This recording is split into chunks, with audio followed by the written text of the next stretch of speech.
Hello and welcome to this latest session of Weir Wednesdays, when we take a deeper look at artworks in the Samuel E. Weir collection at RiverBrink Art Museum. My name is Deborah Antonsik and I'm the Director-Curator.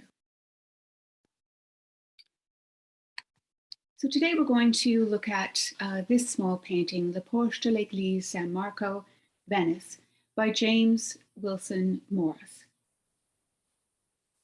It's one of 3 paintings by Morrice in the Weir collection. It shows the main entrance to St. Mark's Basilica, the western facade, with a portion of the smaller doors on either side. Several figures, some apparently robed in white and black, are placed in front, leading us right into the door.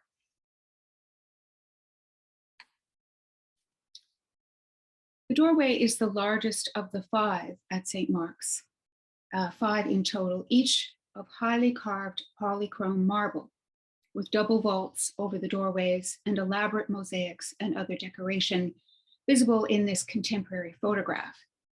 The entire facade is highly decorated.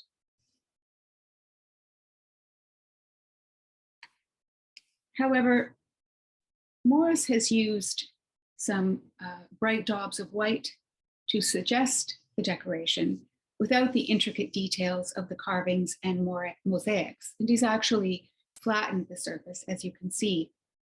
Instead, he's employed blocks and dashes of color, almost pointillist in the application of paint, which renders the details indistinct, merely points of light. So the architectural details, we can't quite make them out. But we can just make out some distinguishing feature of the figure on the left, who seems to be wearing white trousers and a dark coat.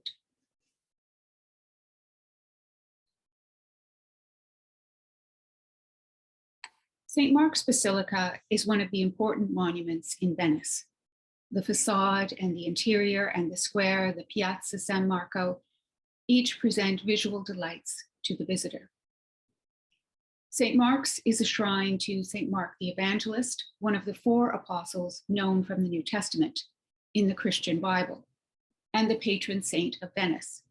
The bones, that is, the relics of St. Mark, were acquired in the 9th century and are reportedly buried under the altar.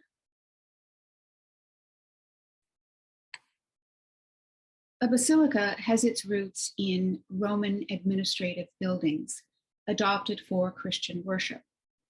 The large covered space with a central nave and side aisles made it possible for worship as a group, one of the requirements of the new church.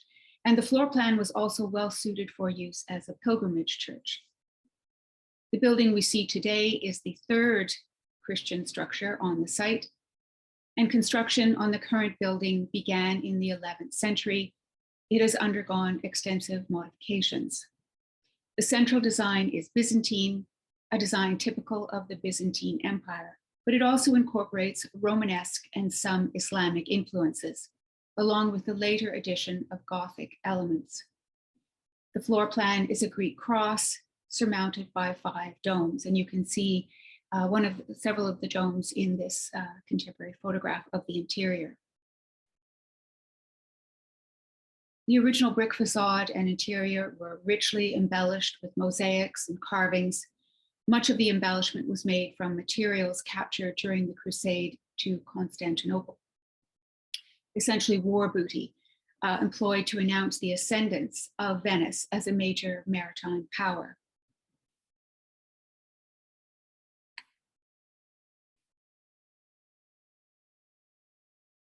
The Ornate Portico, or Le Porsche, as it has been titled in French, is a very typical feature of Byzantine architecture, this ornate carved entryway leading into the narthex.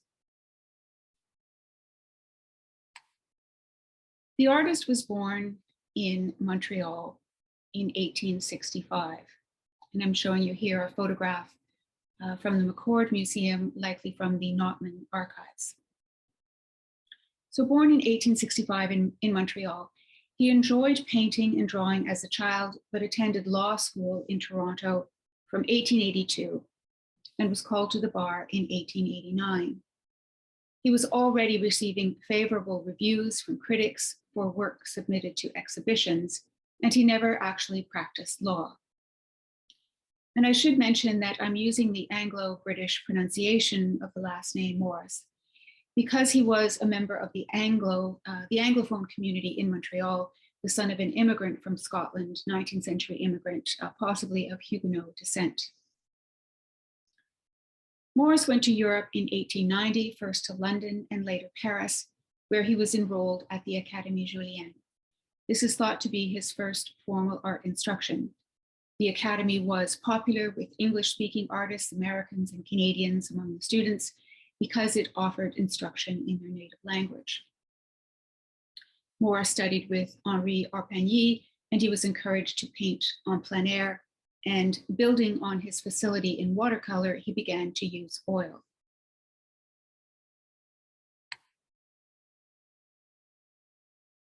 In 1894, Morrice traveled to the coast of Normandy and then to Italy, where he visited Rome and Capri and made the first of several visits to Venice.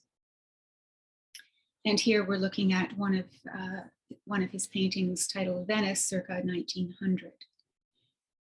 Here he produced paintings of boats in the canals, many street scenes, and paintings of landmarks, such as St. Mark's Basilica and the Doge's Palace. The city was a popular destination for tourists on the Grand Tour, and for artists and writers increasingly so in the late 19th century. Morrice visited Venice often and completed more than 100 paintings of the city, including different versions of the facade of St. Mark's. And here we're looking at San Marco Square, a painting in the collection of the National Gallery of Canada. And there was another Le Porsche de l'Église at the Art Gallery of Hamilton.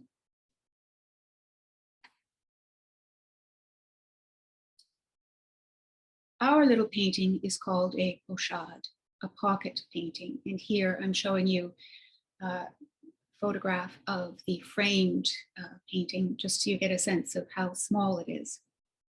The support is a small wooden panel, small enough to slip into a pocket of a jacket or a coat. Morrice is known to have carried these pochades with him, often working seated in a cafe, or, as in this case, we might imagine him seated outdoors in the Piazza San Marco.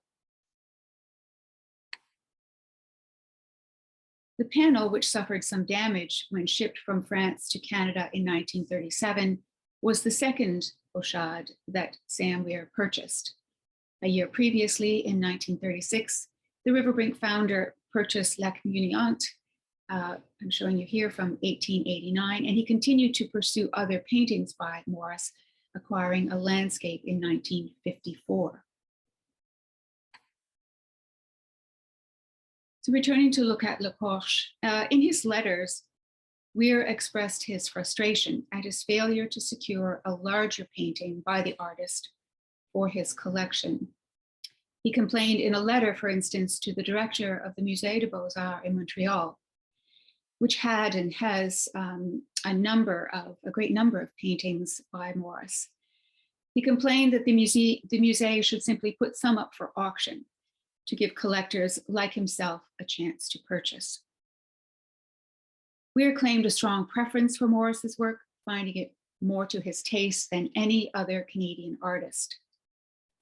The painting is small and dark and gives no hint of the effect of the setting sun on the facade of St. Mark's, the mosaics awash in golden light. It suggests perhaps a gloomy winter day when the light of summer is a distant memory. But this did not deter Morrice, who showed his admiration for the sights of the city in all weather. Thank you for joining, and please look for our next episode of Weir Wednesdays.